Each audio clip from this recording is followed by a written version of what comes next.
Я кратко расскажу о укрепрайоне Мялькеля, линии Энкеля, или в простонародье Маннергейма, который состоялся 1-2 мая 2022 года, а во второй части видео будет представлена непосредственно видеозарисовка всех посещенных мною дотов. Сейчас я листаю замечательную книгу «Линия Маннергейма», и вы можете прочитать все подробно, здесь очень интересно написано. Это книга самого, не побоюсь сказать, большого краеведа Карельского перешейка и основателя, я бы так бы сказал, краеведческого движения Евгения Александровича Балашова. Все ссылки на книги, на карты будут представлены в описании. Итак, я приехал в Кивиниеме, то есть Лосево, и мне нужно было добираться как-то до Салменкайты.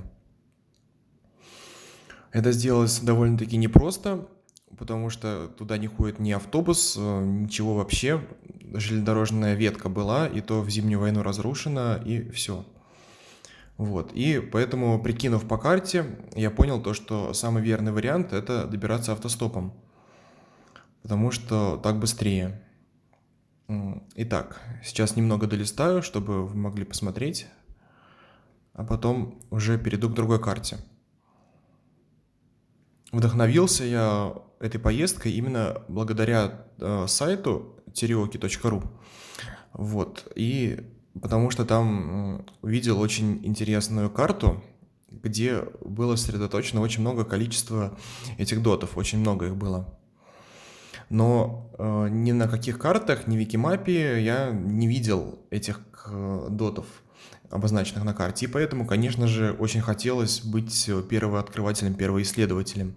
Вот эта карта, Зеленогорск, Тетереоки, Гениос Луч, гений места. Очень загадочная карта. Некоторые достопримечательности указаны. И узел обороны Мялькеля. Здесь указано количество дотов, которые практически никакие из них не были обозначены на карте, и мне стало очень-очень интересно. Я стал копать эту тему и накопал только форум окрестностей Петербурга, где был отчет от каких-то путешественников, которые аж в июле 2001 года совершили этот поход. Конечно, это очень давно было, и, к сожалению, ничего другого свежее я не нашел. Но этот поход был у них очень такой тоже хороший, загадочный. Вы можете видеть сейчас описание, останавливать и смотреть.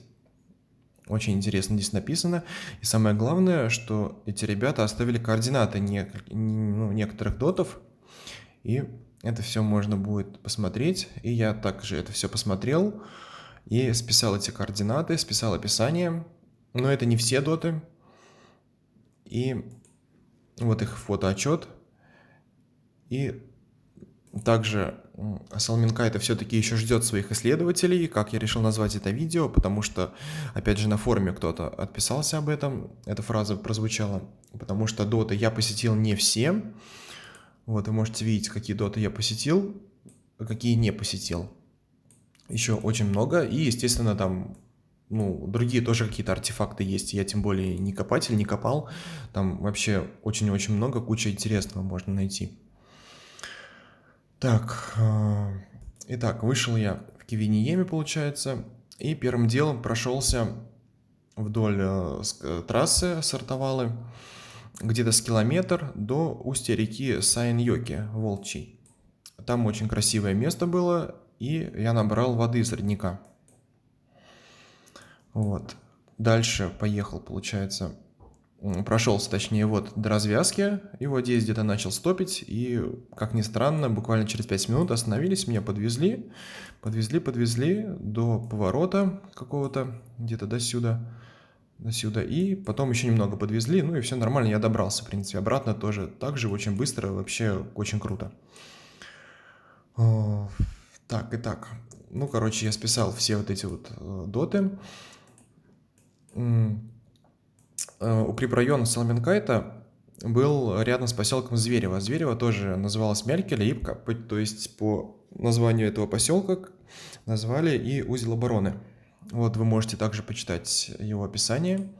И тут стоит обязательно сказать о том, что Салминкайта до Воксинской катастрофы, которая была в середине 19 века, имела аж до 500 метров в ширину свое русло, то есть текла, вы представляете, 500 метров в ширину. Это я прочитал, опять же, в книге «Карельский перешеек. Земля неизведанная», в одной серии этих книг. Тоже божественные, замечательные книги, очень загадочные. И мы это можем видеть, естественно, по спутниковой карте. Вот очень понятно то, что вот это вот расстояние, и вот сейчас везде вот здесь вот эти все поля. И когда я даже ходил, вот я вот здесь ходил пешком в своем походе, и да, действительно, здесь очень тяжело, здесь, ну, весной здесь нормально ходить, а так здесь очень-очень тяжело в другое время ходить, и ни в коем случае не езжайте сюда летом, зимой, ну, особенно летом, ну, вот, ну, можно осенью, но весна самое лучшее время. Вот, и примерно вот после вот этой дороги, песчаный, резкий, ну, то есть она уже стоит на подъеме, и вот здесь уже хороший сосновый лес, то есть какой лес и должен быть, девственный лес, а вот здесь вот это бывшее, получается, русло реки, то есть здесь была река Салминкайта. Вот, и видно, конечно, видно, что она вся усохла, стала обычной маленькой рекой из-за этой Воксинской катастрофы, и, к сожалению, из-за этого на ней очень мало мест для стоянки, то есть, ну, под палатку как бы вообще маловато. Так, я пошел. Так. Стоит показать схему укрепрайона вот на старофинской карте. Это фундаменты финских хуторов, тоже очень интересные, которые я посетил. И вот здесь обозначены все эти доты. Другая карта, еще карта. Эти места очень загадочные и красивые. Красиво именно добираться до них, потому что свой путь держишь по гряде Верменселька, и там очень красивые, замечательные виды. Итак, вот мой фотоотчет, кратко его тоже пролистну, расскажу. Вот я, получается, первым делом посетил дот Ки-3, Кивиниеме, и памятник около него, вот этот дот. Это уже Вокса, пляж на Воксе, я здесь летом купался, очень хороший он. Это вот Сайн-Йоки, Волчья, родник очень хороший, устье ее.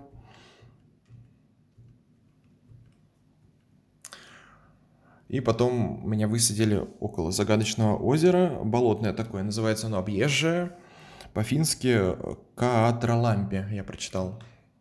Здесь я его посетил в велопоходе позапрошлым летом, очень загадочно было. В нем, к сожалению, не покупаешься, потому что болотистые берега, но все равно очень красиво.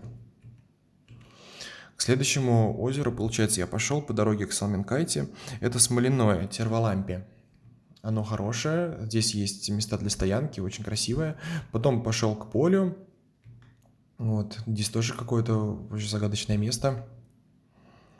Вот это все осушенное поле. Возможно, здесь и была Салминкайта протекала. Вот уже Салминкайта. Вот первые зубы дракона. Я когда был на велосипеде летом, я этого ничего не видел.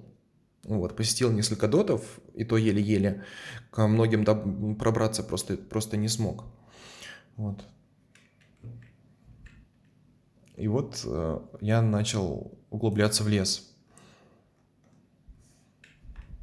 Есть какие-то такие канавы орошительные, но их было немного, слава богу, и нормально можно было пробраться. Зубы дракона. Очень много было лосиного помета, прям практически везде. Ну и вот первые доты. Опять же, вот очень загадочное обозначение. Вот этого рукод идет на сайт geniuslaw.cherokee.ru. Вот, прям очень-очень загадочно. Вот энтузиасты повесили эту карту.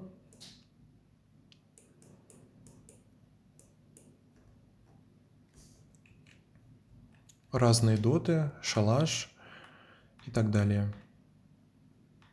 Вот шалаш. В форме шалаша дот.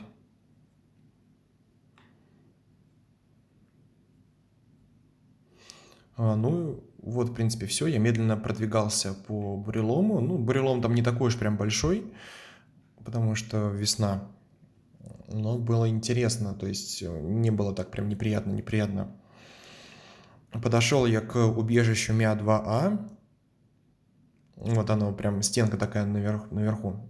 Вот. И вышел, получается, здесь по старой такой дороге к Соломенкайте уже. Дорога там дальше все в лесу кончалась. И здесь такая интересная стояночка, я ее заметил, на берегу, но к ней не пробраться вообще никак. И там немного дует ветер. Я решил все-таки пройти на разведку, снял обувь, пошел здесь, здесь по щиколотку, но холодно было. Вот. Там по дровам там не очень было, и был ветер, поэтому я решил все-таки остановиться на ночлег. Вот какая Соломенкайта, она такая вся разлившаяся по весне. Красивая, но, к сожалению, там не покупаться. Вот, я уже поставил палатку, развел костер на дороге, потому что самый такой хороший способ. От него вообще потом следов не осталось, когда я уходил. Очень красиво. Приготовил еды, и вечером, и утром там жабы очень так хорошо квакали.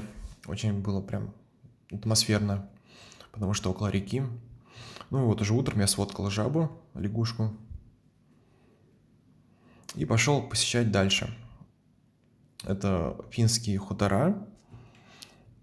Да, финские хутора. А вот этот дот в середине поля, то есть финские хутора, и прямо спускается после них дорога вниз, и там дот. Так, а финские хутора, я видно уже их, да, прошел. А вот они, да. Вот они загадочные, они назывались Рантала, Пурайтин и Уситало. Это уже доты.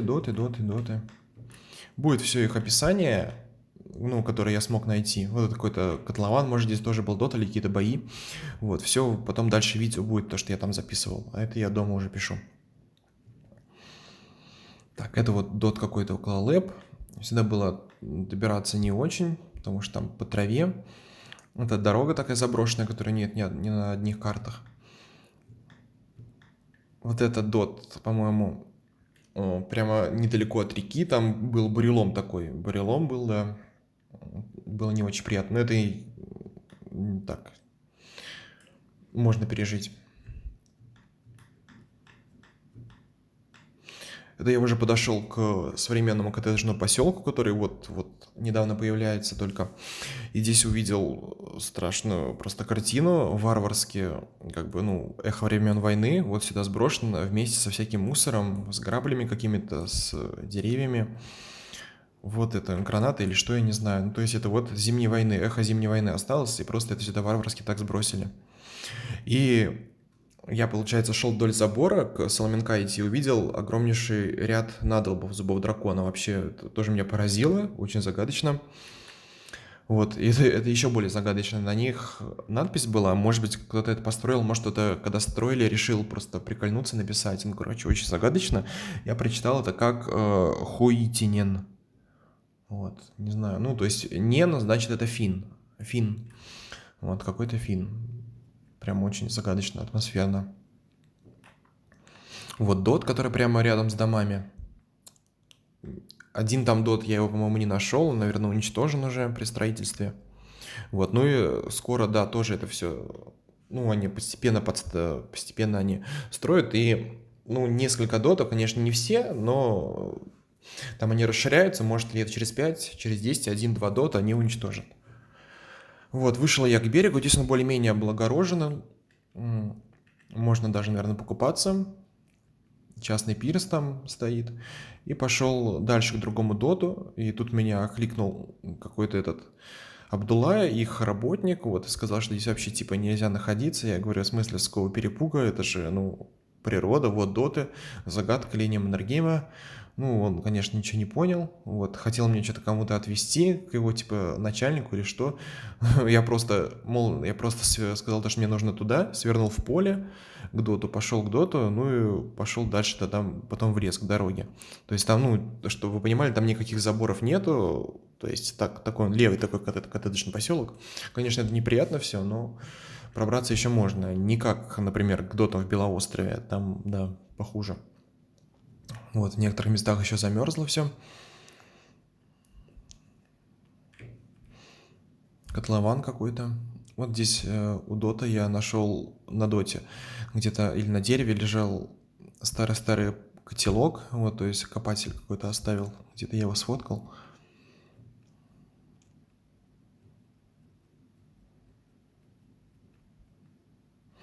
Потом пошел я уже ближе к устью Булатной реки,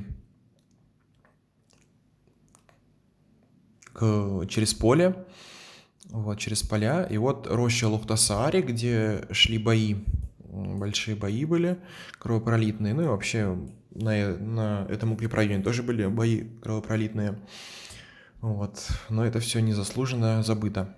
Вот, ну, до этой рощи я хотел дойти, но мне было не дойти, потому что, боже упаси, не повторяйте мою ошибку, потому что вот это вот поле, и здесь мокро, здесь повсюду эти осушительные канавы, вот, ну и даже где не было канав, там все равно как-то было безумно мокро, и я потерял, ну, где-то 40 минут, пока это все обходил, я сначала пошел в середину поля, потом там был жуткий ад, и я уже двигался к лесной кромке, и потом еле-еле к лесу добрался, и вот какой замечательный лес, я пришел к нему, и рядом с ним такое ужасное поле было с водой, намочил ноги, естественно, но не беда. Вот, и пришел к красивому доту, прям в лесу, в лесной чаще, и около него, по-моему, я свою палку потерял, да, ну, не суть, мне она была нужна только на время похода, так что если кто-нибудь будет, может палку мою здесь найти. Дальше пошел по дороге к другому, это убежище уже, убежище, оно хорошо довольно сохранилось. Дальше уже пошел по бывшей железнодорожной ветке Вии-Пури-Валкьярве. Она прям очень-очень загадочная. И в прошлом летом я здесь на велосипеде тоже вот был, все посетил. Вот, еще доты прямо около ветки железнодорожной. Посмотрел на конец, вот конец этих путей. Первый раз здесь был, вот они, железнодорожные опоры. И спустился вниз к реке. Пошел, здесь было садоводство какие-то, ну, здесь местные аборигены были, там рыбачили люди. Вот, и вокруг них тоже было много развалин дотов, то есть прям там штук 5 дотов, их очень много. И вообще, то есть я был первым открывателем их, это прям так очень-очень загадочно. Вот. И тут мне пришла в голову гениальная мысль спросить, типа, ну, можно ли перебраться на тот берег, вот, и, может быть, меня бы они бы переправили, потому что у них лодки есть, вот, и я так просто решил спросить, и, представляете, мне ответили, да, без проблем, да, можем переправить, то есть они, ну, помогут так, по-дружески, вот, молодцы, немного пообщался с ними, они сказали то, что даже многие, кто здесь живут, не знают, что Булатная раньше называлась Салманкайтой, и уж тем более про доты не знают ничего. Вот. Мне повезло просто, что это был выходной, получается, и здесь народ стоял. Вот. Ну, хотя так бы я бы немного потерял бы, может, час с небольшим, когда, если бы шел бы назад, получается, по дороге до шоссе. Вот здесь замусорен дот у поселка, конечно, неприятно. Но мусор такой уже старенький, поэтому сейчас, то есть не мусорят, сейчас нормально. Вот у них такая купальня здесь, это уже, получается, на другом берегу. Вот. На другом берегу Салминкайты меня переправили, прям очень-очень загадочно, она такая красивая. То есть вот здесь, в принципе, можно покупаться, кто пойдет со стороны Брусничного шоссе. Вот, Брусничное шоссе мое самое любимое, потому что там вообще машин нету практически, может раз в 2-3 минуты одна машина, и на велосипеде здесь можно просто мчать и наслаждаться видами, потому что гряда очень красивая и одни сосны. Так, ну вот, все, я уже иду к трассе. Это загадочное озеро Невидимка. По-фински оно как-то я еле прочитал. Называется Мултамяйенл. Как-то так, короче. Вот оно. Еще, то есть оно настолько маленькое, то что оно даже еще не растаяло. Вот здесь купальня наверняка тоже есть. Потому что место для пикника там было, вот костровище, то есть можно при усилии, при желании поставить палатку, в принципе, здесь, потому что лес просто божественный. Ну и вот пустое загадочное шоссе, все, поход на этом завершен. Так, вроде бы я все показал. Так, вот это на карте все. Так, и после этого уже, к сожалению, ну, то есть уже после моего похода, вот, спустя некоторое время я обнаружил уникальную, опять-таки, это Евгений Балашов все, это выставил на показ эту карту, очень загадочная карта, все линии Маннергейма. И здесь мы видим всю линию Маннергейма на спутниковой карте, и что самое крутое, можно все это скачать в KML или KMZ, ну, то есть для навигаторов, вот, и в Organic Maps, ну, то есть в Maps.me приложение это все скачать, и получается у тебя будут точные координаты всех дотов, вот. И получается я вот увидел то, что я посетил не все доты, здесь их намного больше было, ну, вы уже видели, сколько я не посетил. Вот, то есть Соломинкайда все-таки ждет еще своих исследователей, надо ее посещать, надо смотреть, удивиться красоте, вот, уникальности, вот, укрепил узел Сикниеми, ну и так далее. Очень-очень все красиво и загадочно. Это все тоже дам в описании. Так, ну, в принципе, все. Да, все. Все сейчас тогда будет просмотр именно непосредственно видео. Вот. Так, ну, в принципе, да, все.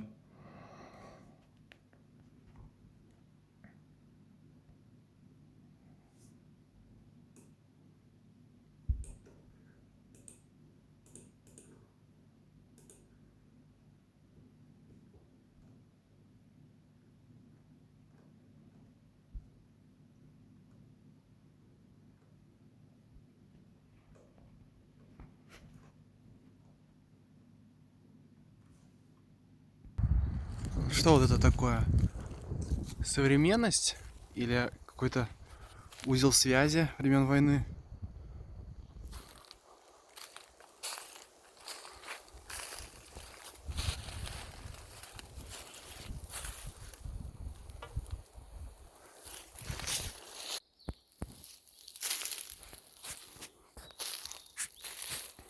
Дот МЯ-48.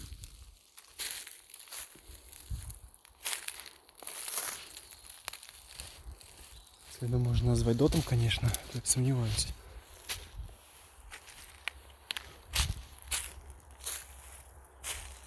Воронка какая-то оставшаяся. Ну да, это камни, глыбы. Вот здесь вот зубы дракона.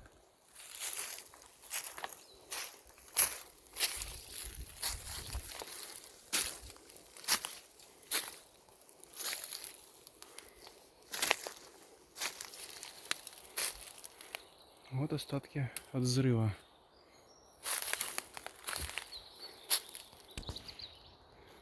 Да, так по идее.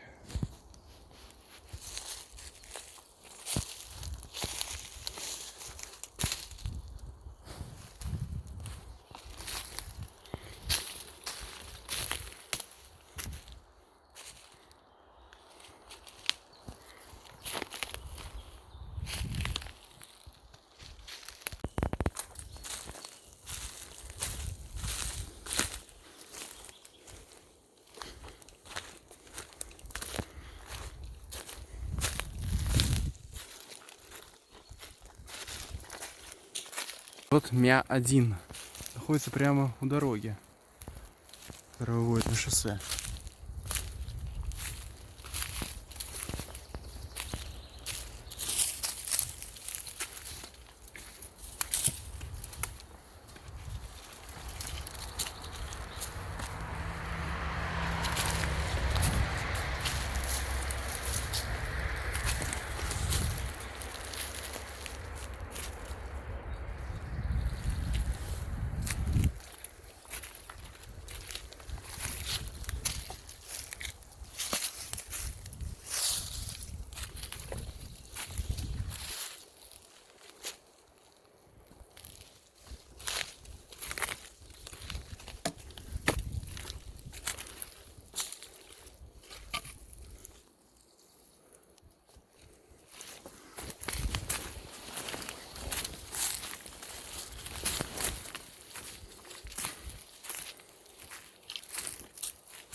Опаньки. Какая загадка. Сайт Сереги.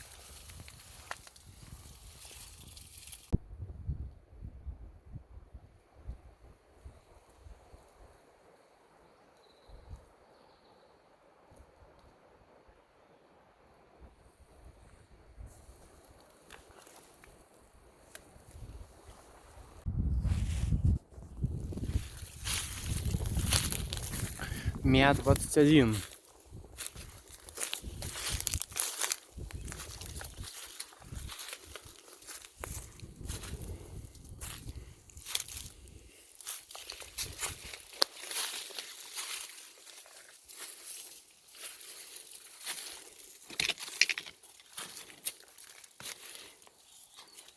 Ничего себе, какой огромнейший. Жесть.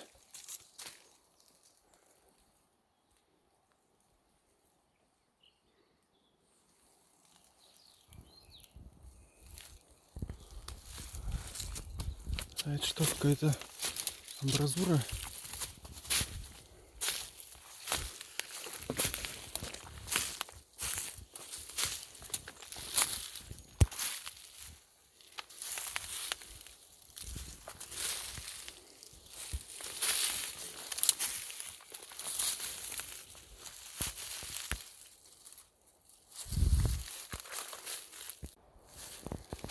МЯ-10.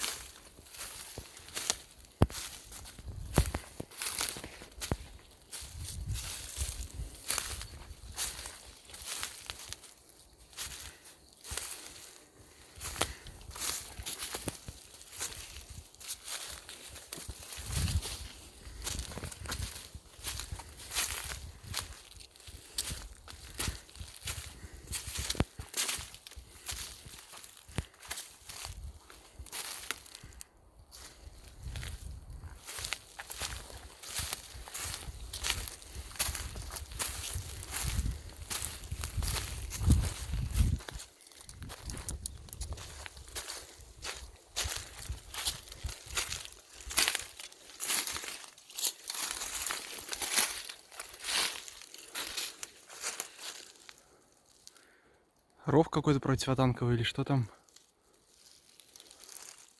В принципе, ровный лес такой хороший относительно.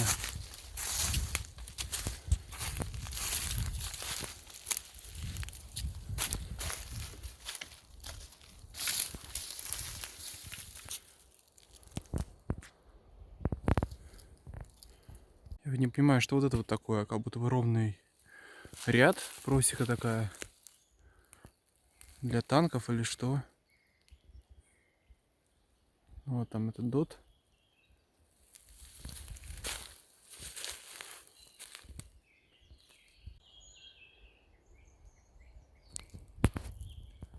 Окопы, в которые упирается просека.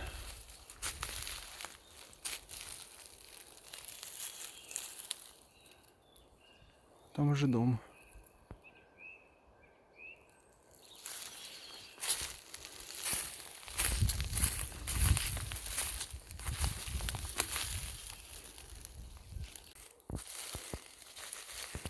МЯ-32, шалаш. В форме шалаша был взорван так.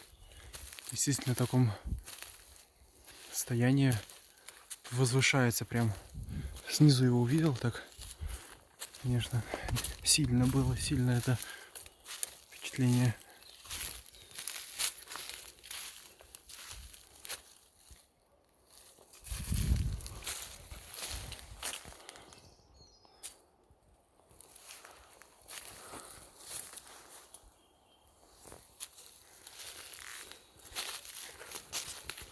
Ничего себе.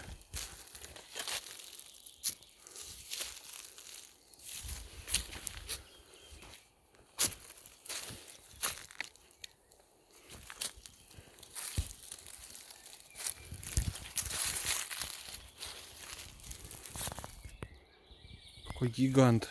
Прям гигант.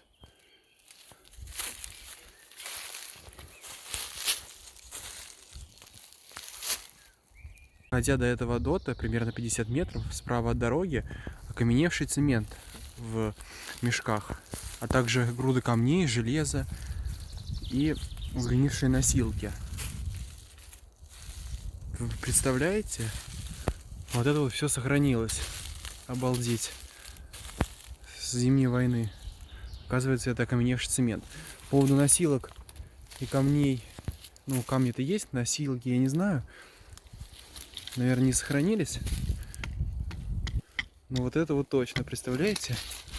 Жесть, это цемент. И вот дорога какая-то. Да, ров какой-то, ров к этому доту.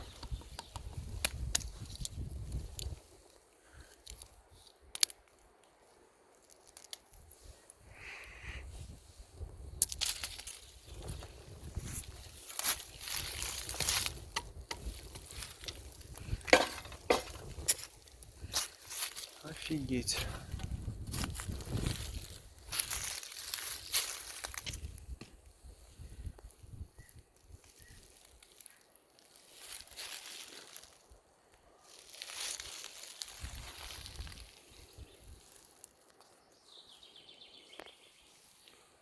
Я прошел 50 метров, и вот передо мной дот Мя-11.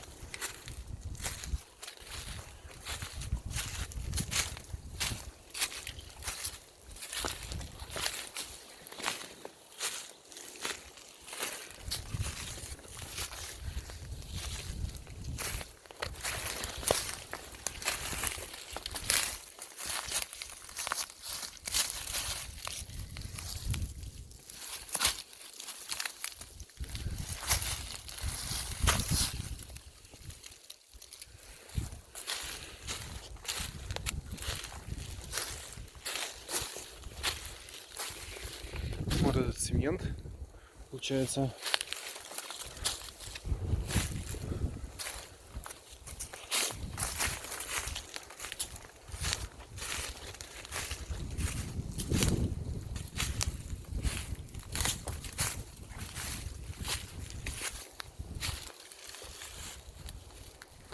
Вентиляция.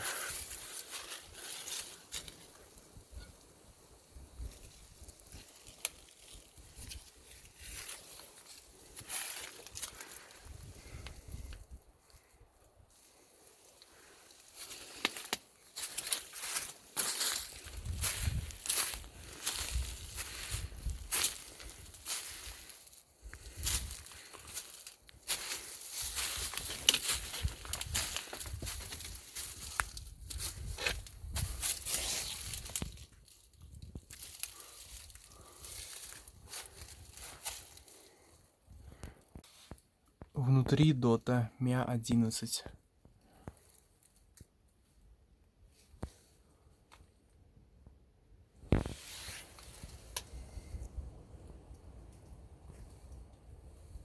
Что за штука? Недалеко от дота.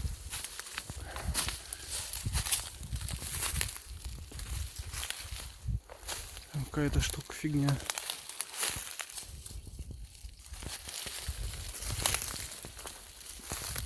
Что-то хотели здесь построить. Вот там этот дот с цементом. Или это советская уже. Мя-2А. Бетонированное убежище. Было уничтожено в ходе боев 21-23 февраля 1940 года. Вот здесь объезжает поле проселочная такая дорога. Тракторная чисто почти. И вот он на пригорке стоит. Оно, убежище.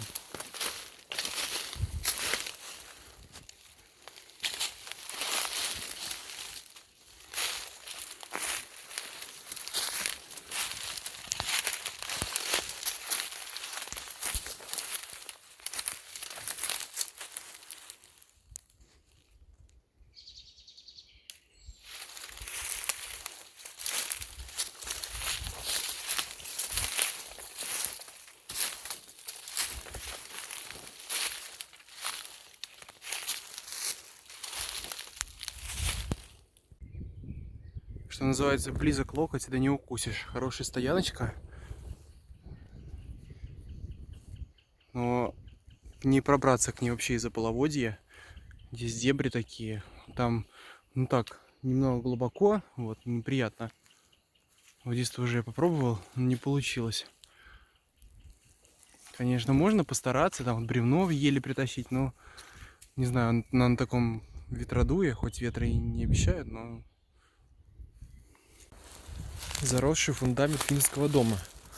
Хутор Рантала.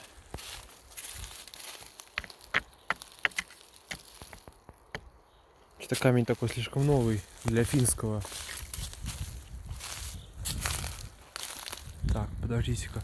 Вот там вот какие-то развалины. А, нет, да, скорее всего финский, да, вот это вот.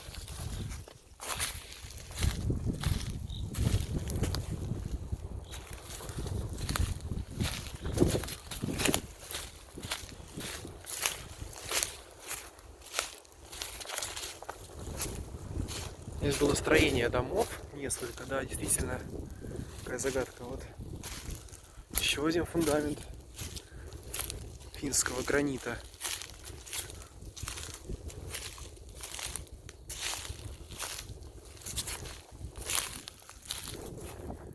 Еще один. Но они вот так вот цепочкой тянулись по карте, там тоже другие хутора дальше.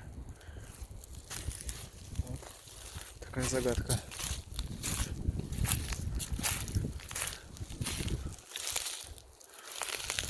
Все так заросло, но все равно кажется, как будто прошло лет 20 где-то. Не 80.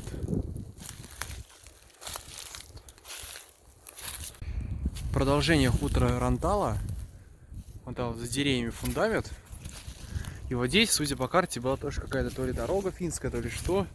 Она вообще-то там, которая сейчас и есть справа, но вот здесь тоже что-то такое было. Ну вот, и если прямо идти, то будут остальные хутора, и прямо вот по карте доты, по-моему, должны быть другие. Вот иду, и вот эта вот штука, это то ли граната, то ли что.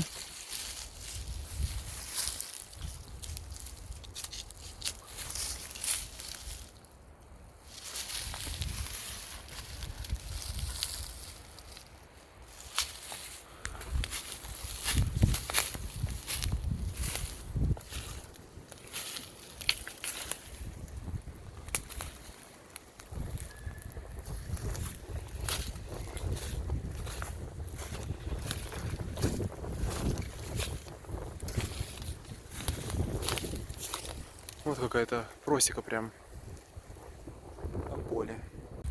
Вышел я на поле. Вот. И здесь через каждые 2 метра лосиный помет. Но он вообще во всей протяженности вот здесь. И если сейчас столько много здесь лосей, кабанов, тоже следы видел, то что было тогда при финнах, непонятно. И вот характерная такая загадка. Особенность, получается, лоси то ли рога точили, то ли что. Типа брачные игры или что. Вот все верхушки у деревьев поломаны нечеловеческим образом. Очень занимательно. Вот. Видно, что наверняка лось рогами это все вытворял. По весне. Ну вот там вот камни хуторов. А вот и дотик виднеется. Мя-12. Я думаю, где он? А тут вот прям как все видно и понятно четко. На возвышенности.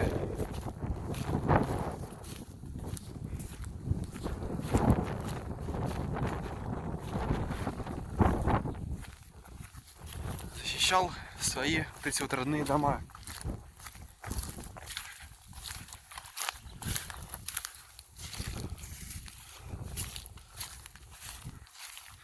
Следы, по-моему, лосей. Мя-12 в собственной красе. Если будете посещать, имейте в виду, что там наверху немного колючей проволоки. Я чудом не наступил. Немного, но есть. Такой масштабный. Достаточно.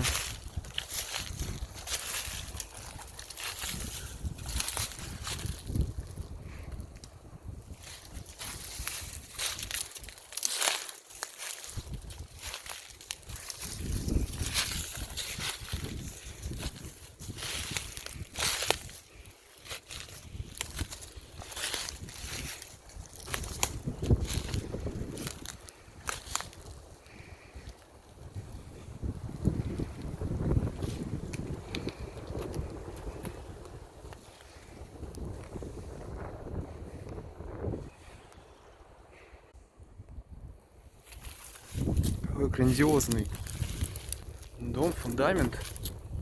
Это хутор Пура-Итсин. Пура-Итсин. Находится прямо напротив Дота Мя-12.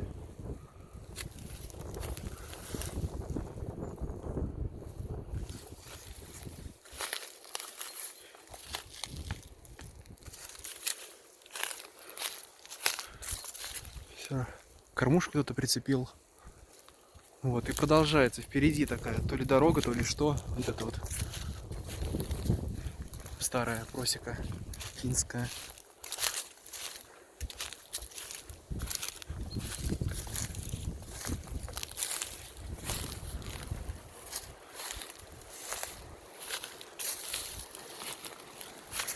Это погреб, наверное, или ледник был.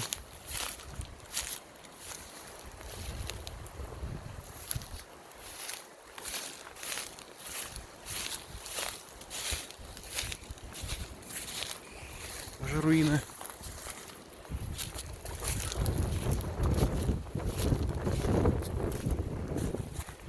А вот просека, по которой подвозили цемент к Доту Мя-42, который так и не построили.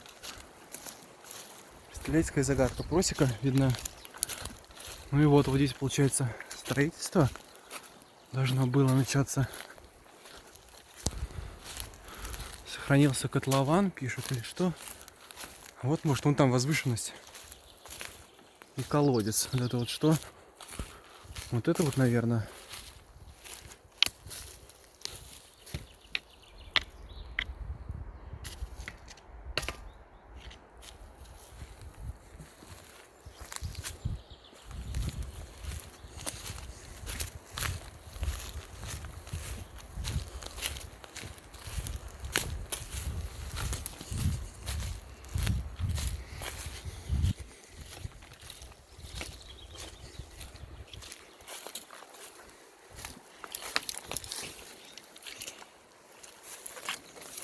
Да, похоже на то, котлован под Мя-42. Ого, ничего себе. Да, действительно. Вот он, котлован. А, вот колодец, да. Жесть.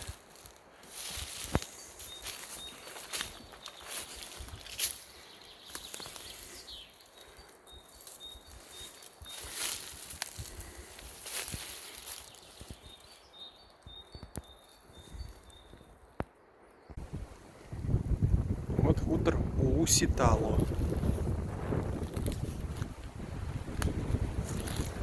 Урочище на месте хутора. Буковые деревья.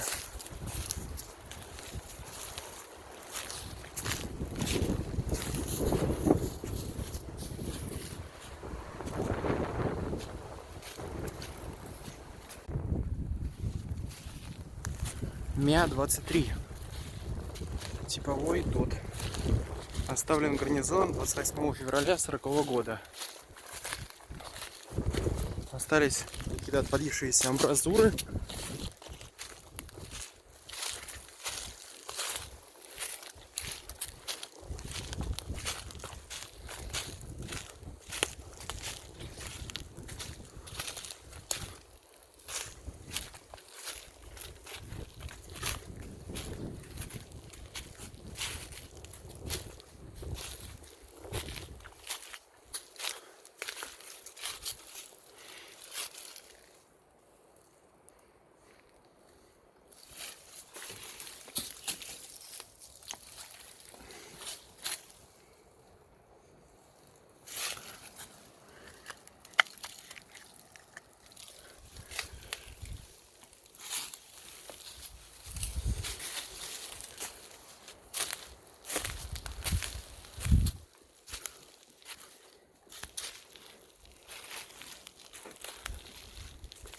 Если кто-нибудь сюда пойдет, надо, чтобы захватил клей.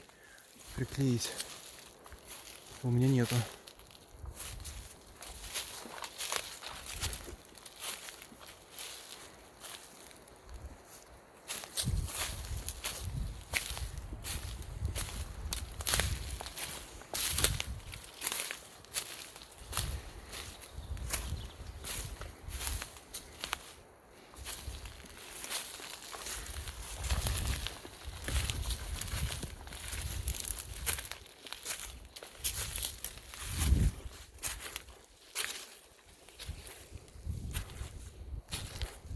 Как хорошо посещать такие объекты весной. Летом я вообще здесь ехал на велике и ничего не увидел. Ни хуторов. Мя-33, убежище. Очень до него неприятно добираться по полю, а потом по этому болотистому низкорослому бурелому.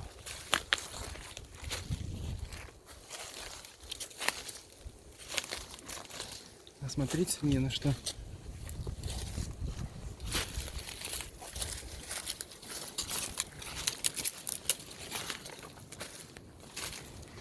К сожалению, берега Салминкайты заболоченные такие, дурацкие.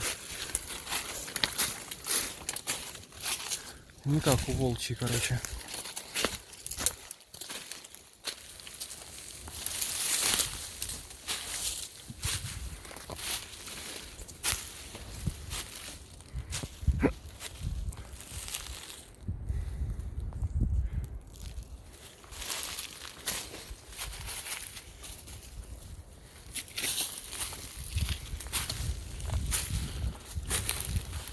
Такое огромное.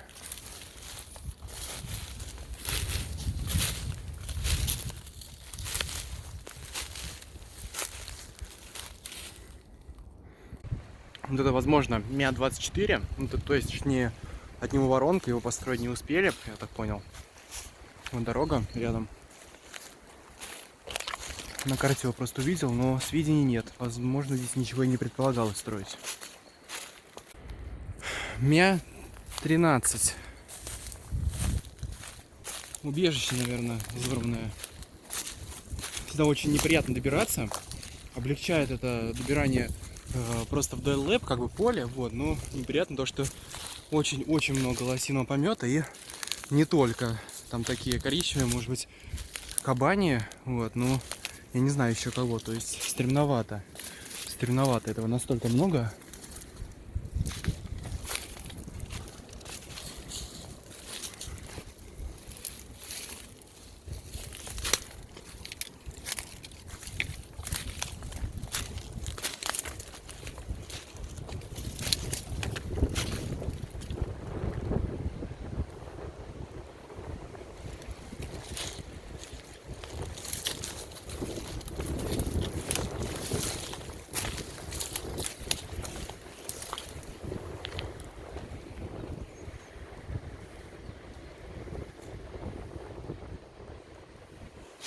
Да, убежище, наверное. Ого! А вот это мне как раз таки спасение. Дорога.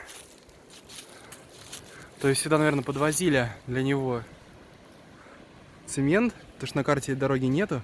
Ну здорово, хоть не по бурелому пойду. Как же хорошо.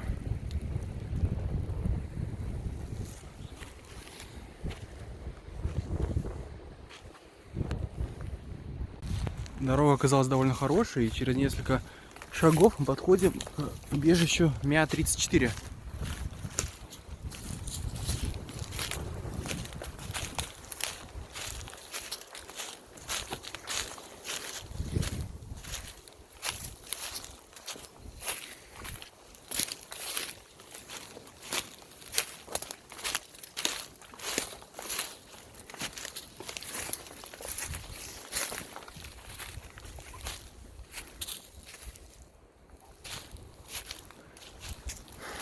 Это точно убежище.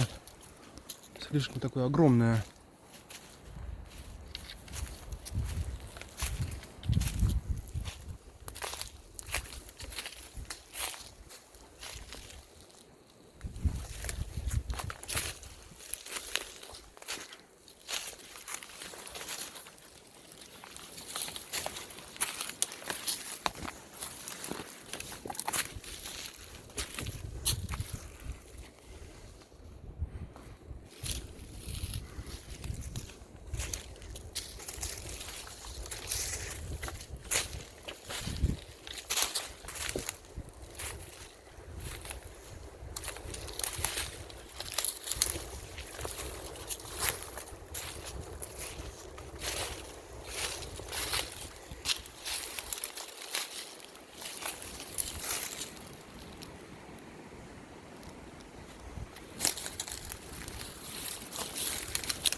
МЯ-25, полукапонир, сектор Восток.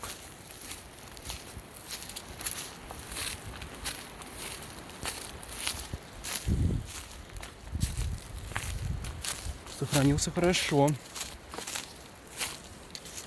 Есть на что посмотреть.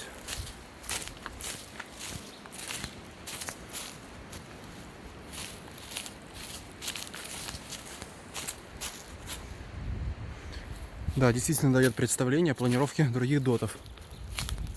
Жесть.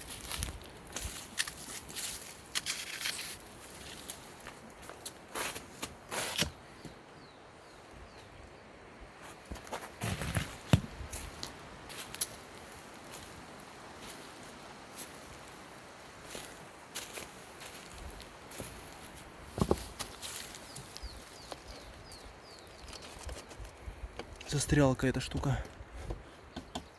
Труба, что ли?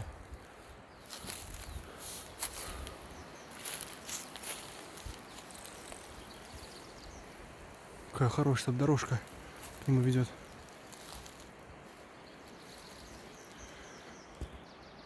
Как приятно идти к доту в сосновом лесу против дурацкого лиственного.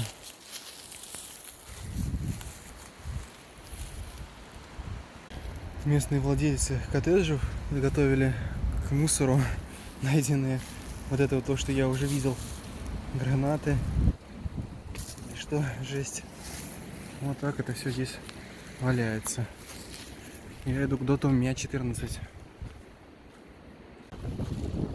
Вот на подходе к доту МЯ-14 линия зубов дракона. Даже потихонечку оттяпывают участки себе. Вот, какая красота. Вот, а там Салминкайта. И вроде бы нормальный подход. Здорово. Красота.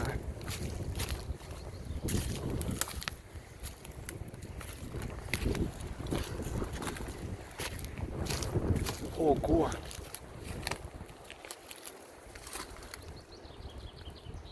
Хуитинен.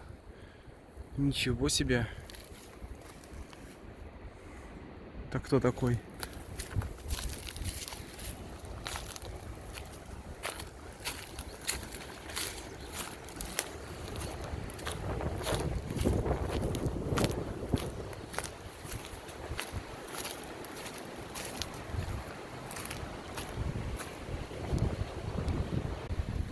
А вот и МЯ-14. Благо здесь есть дорога. И даже вроде как можно пройти. Это очень-очень радует.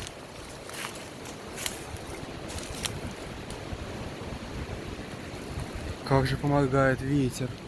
Иначе я бы спарился бы уже давно.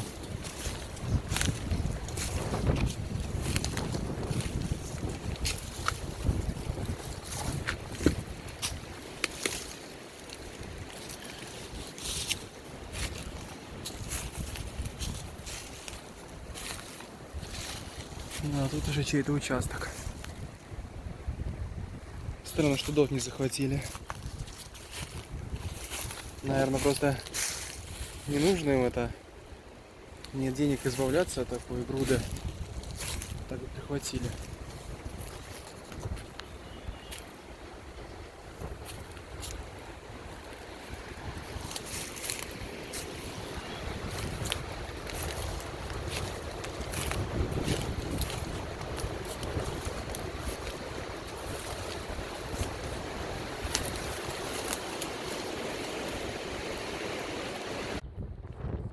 Самый нормальный берег Салминкайты. Так выпускает кораблик. Вот. Пахнет водорослями залива.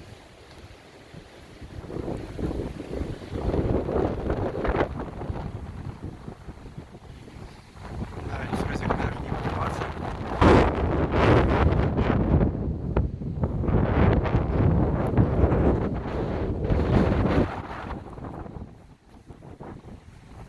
Так, ну вот, если я не ошибаюсь, это дот МЯ-15, хотя он чуть дальше находится, чем на карте было. Меня тут догнал представитель нерусской национальности, сказал, что это запретная территория. Я ему рассказал про линию Маннергейма, и он сейчас стоит, ждет. Вот, что-то такой не врывается, конечно, смешно. Так, ну я ему сказал то, что к этому доту и к другому там убежищу, вот там на горе видно вдалеке, и все, и на лесную дорогу пойду.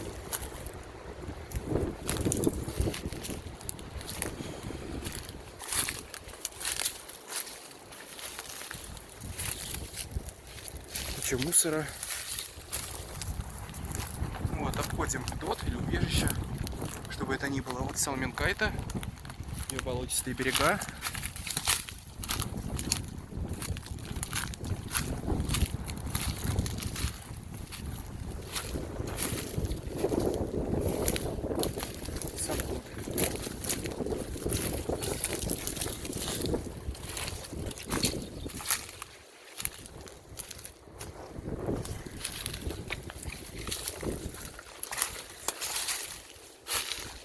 Да, куча мусора.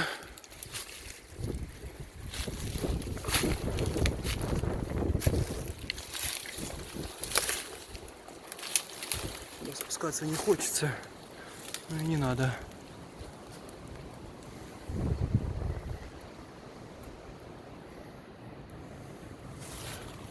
Так что имейте в виду, если что, вам могут попытаться что-то сказать, что вы здесь не можете находиться. Хотя это, конечно, бред. МЯ-36. Командный пункт или укрытие. Фух, это вообще, я сейчас шел с этим Абдулой. Он сказал то, что, типа, ну, я сказал, ладно, все, давайте сюда пойду. Он сказал, типа, сюда нельзя. Сейчас, типа, это... Главное, типа, будет разговаривать, я ничего не понимаю, вот. Короче, вообще трэш. Я просто ушел, вот, молча сюда. И потом через поле пойду к другому доту. Он сказал то, что вот это вот тоже будет потом застраиваться. Ну, конечно, он наверняка ничего не знает. Но, тем не менее, неприятно.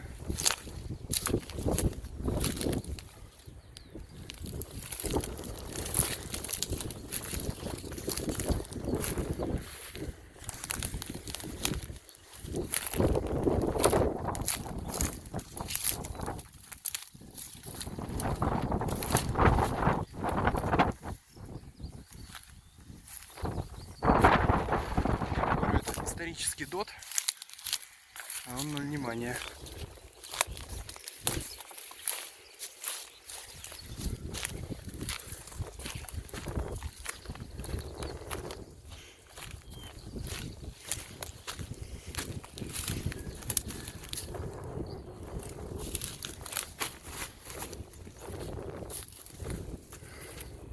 Пишет, сохранилась планировка помещений.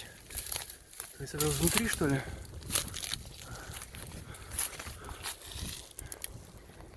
Так, ну вот. Помещение. Туда я не пойду, потому что даже если что, то это все лед может надломиться, так как в дотах-то температура низкая. Вот здесь есть лед, здорово. Вот и все, в принципе. МЯ-36. МЯ-37. Типовое убежище. Находилось в завершающей стадии постройки. Обратите внимание на какие-то странные котлованы, заполненные водой вокруг него. Там еще есть... Вот. Непонятно, что это. Что здесь было. Так, ну вот само убежище, которое я бы не отличил от дота. О, господи, муравейник. Какая гадость.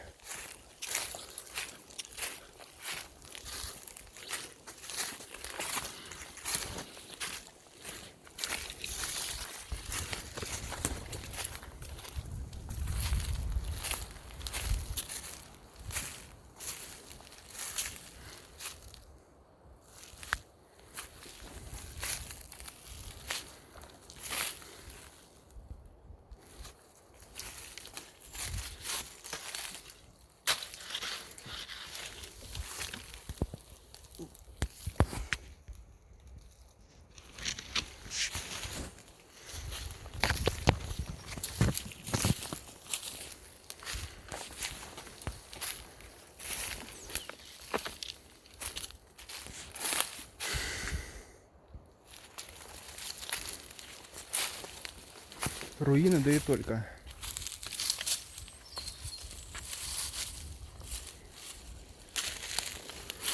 Странно, что нету чуть-чуть колючей проволоки.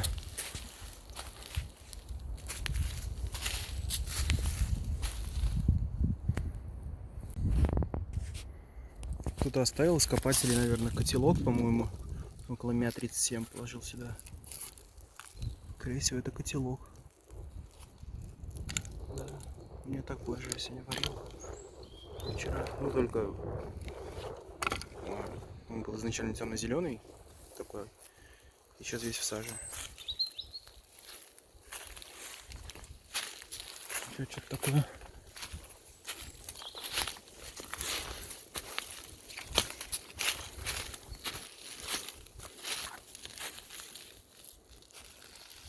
Ну вот и, собственно, зубы дракона рядом с Мя-37. Вот оттуда я ушел, вот пригорок. Вот дорога бывшая, которая потом упирается в реку. Ну, в советское время здесь был мост. Вот зубы продолжаются.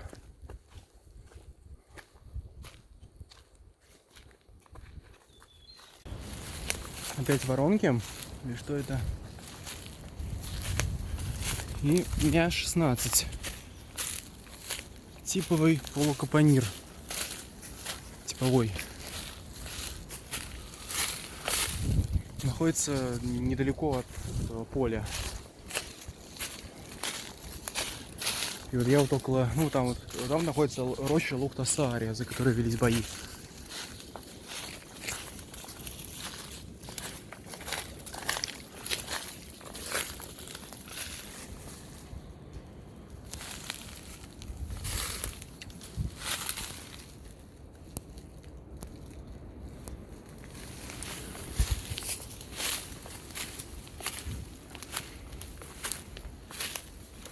Кусок какой-то отлетел так далеко.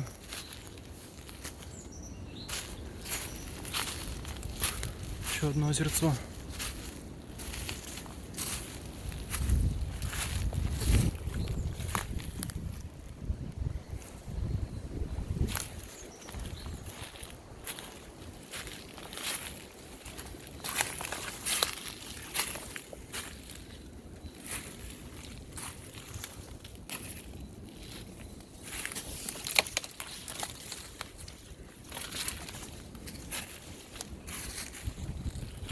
Лес такой довольно неприятный.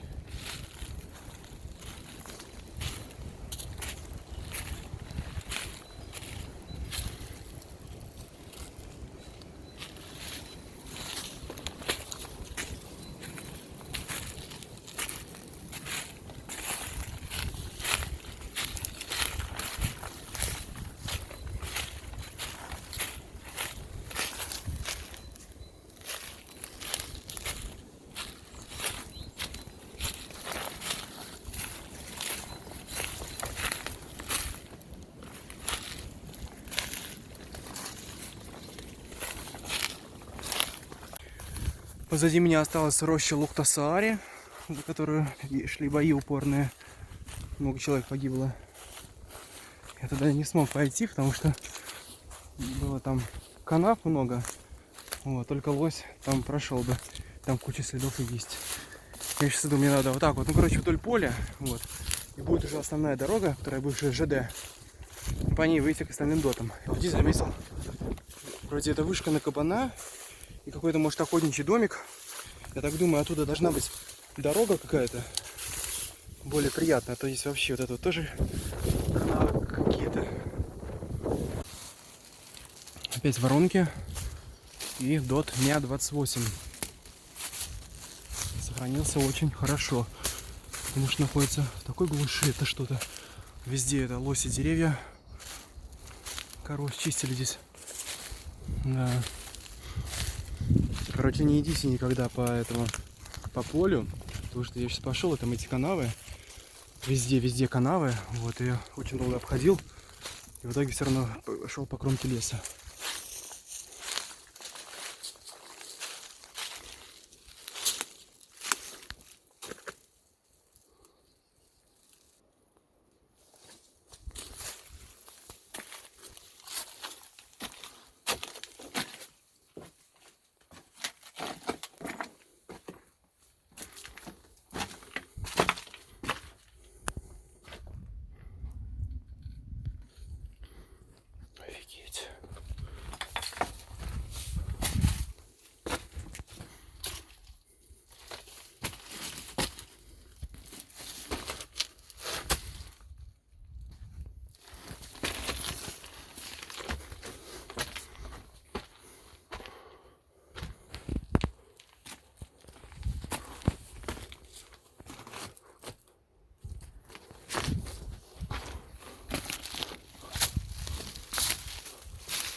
каких-то непонятных рядом с ним.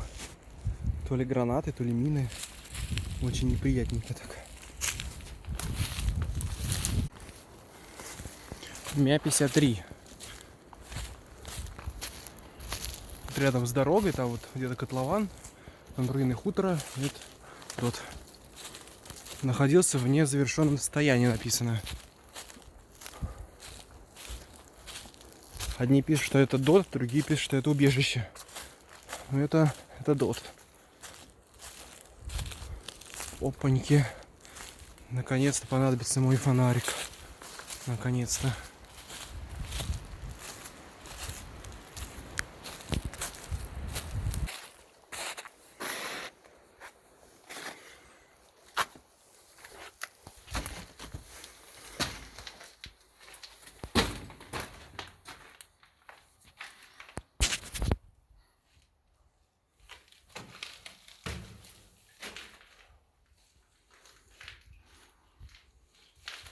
Самый сохранившийся ДОТ, что я видел за сегодня и вчера.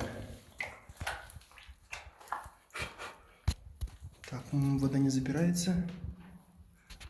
Отлично.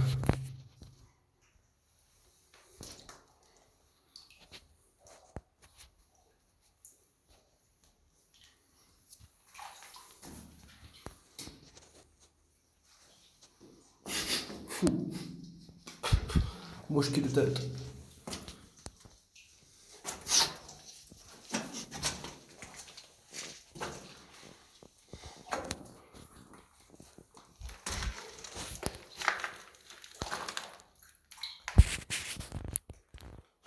А вот и колодец.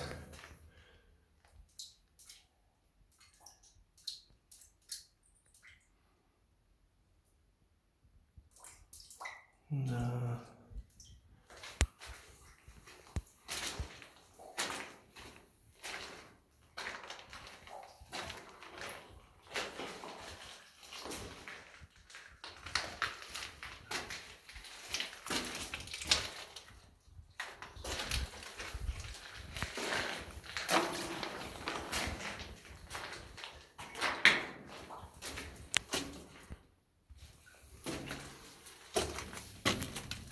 Так, ну и все. Это выход должен быть, в принципе. Бывшая железная дорога Выборг-Волкьярве и типовой полукапонир Мя-17 постройки 1939 года, оснащен 2 бронеколпаками. И здесь продолжается лосиный помет, и вот это вот на деревьях. Короче, по весне у них брачный период, гон, вот, и поэтому этого полно всего. Опять муравейник.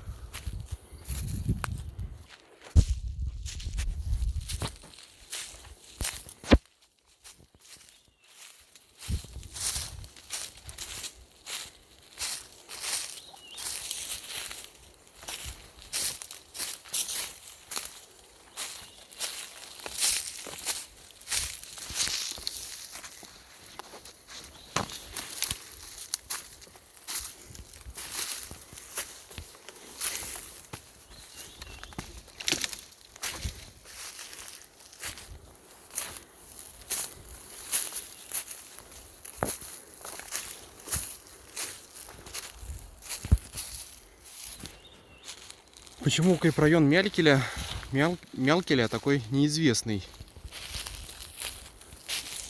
Наверное, потому что сюда трудно добраться. Долго надо добираться. Ну и потому что доты находятся в лесу густом.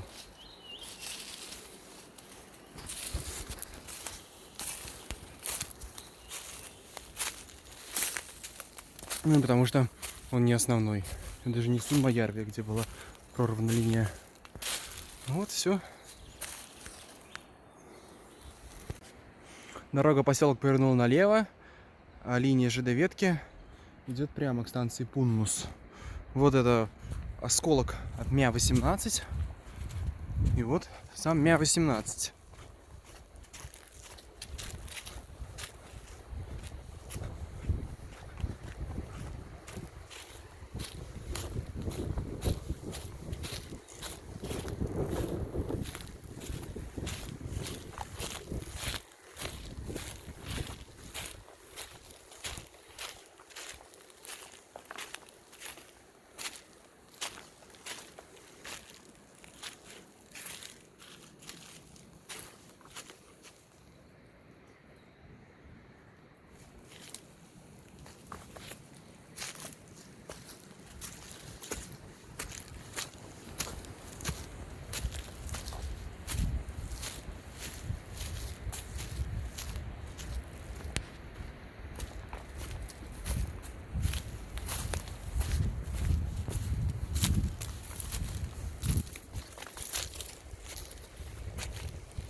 Вот она, самая загадочная железная дорога Карельского перешейка.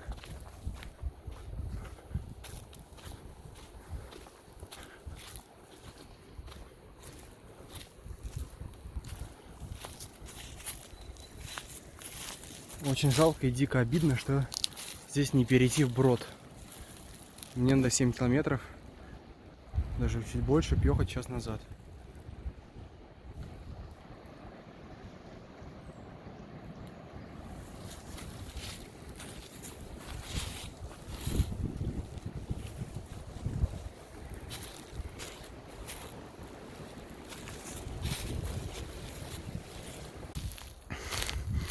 Окопы самые настоящие. И типовое убежище Мя-39. Работы не закончены. При подрыве крыша стала боком.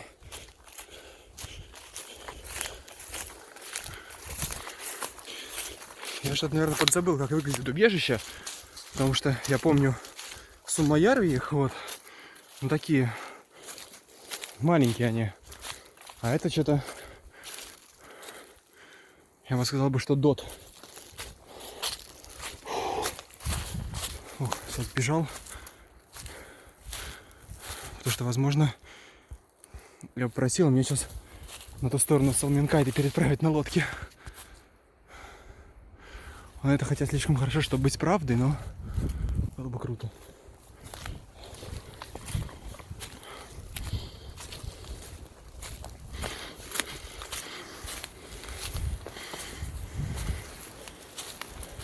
Потому что иначе вечерний автостоп где-то часов 7 машин может и не быть. А ночевать уже не очень хочу здесь еще раз.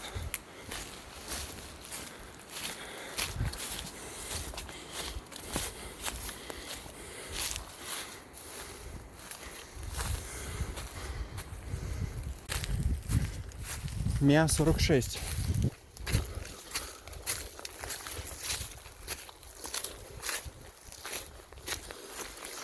Дот или убежище взорванное.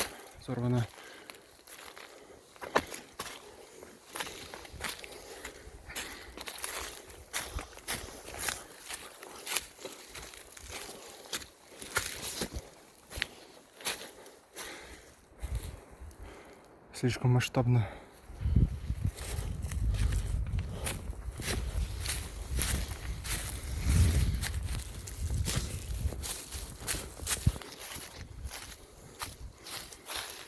Мя-20. Типовой железобетонный полукапонир постройки 1939 года.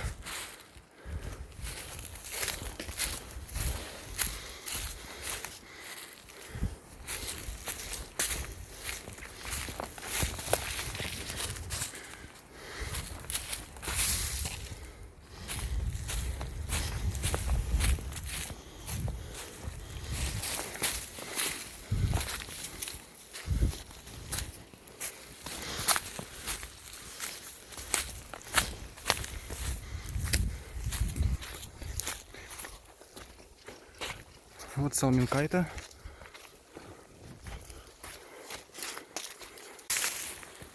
Мя-19.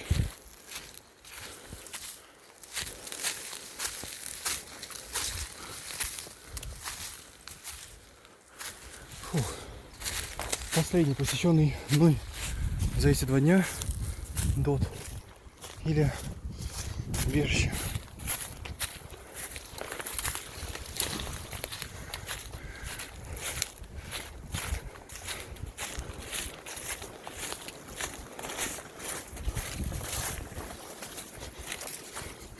Да, все замусорено.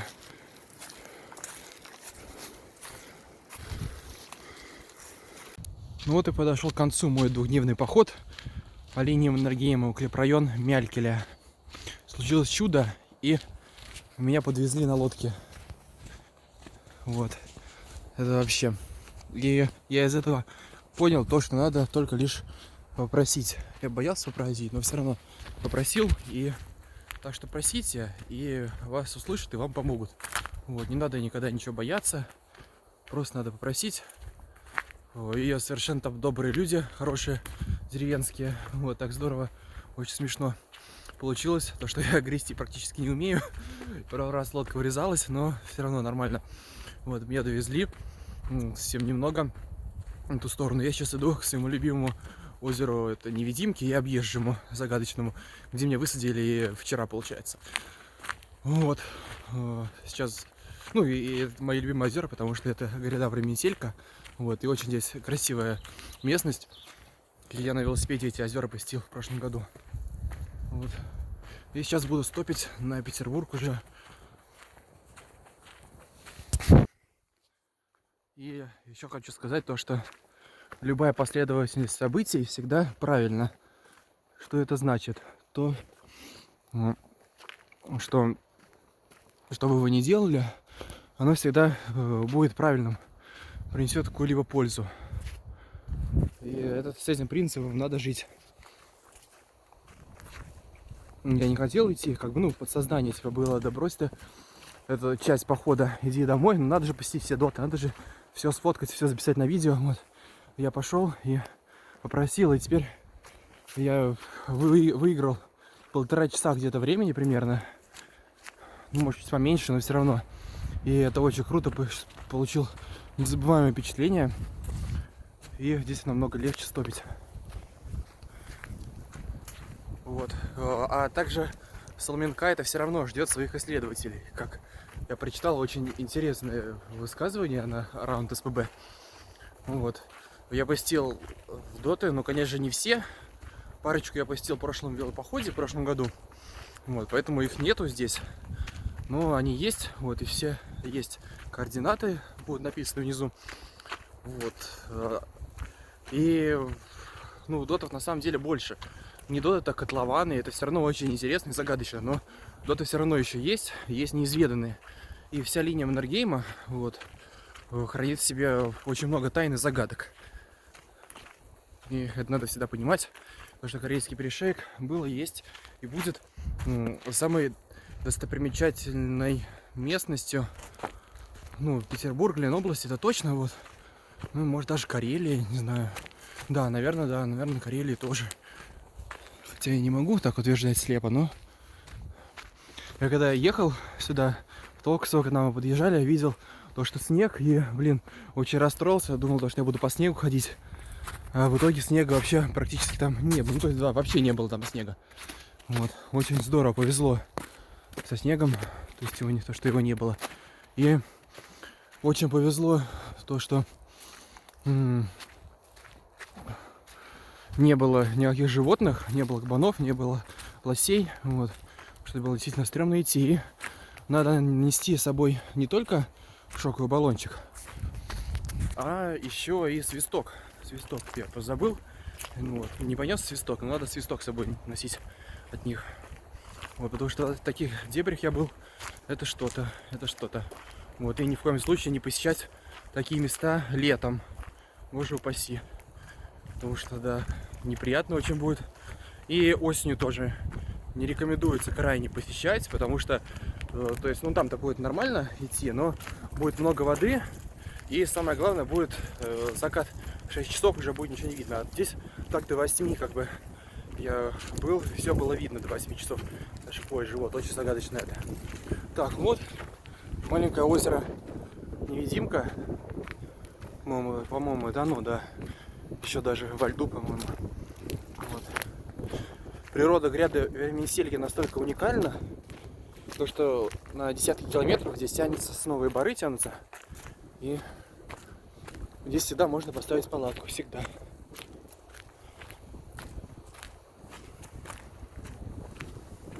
Все, всем пока.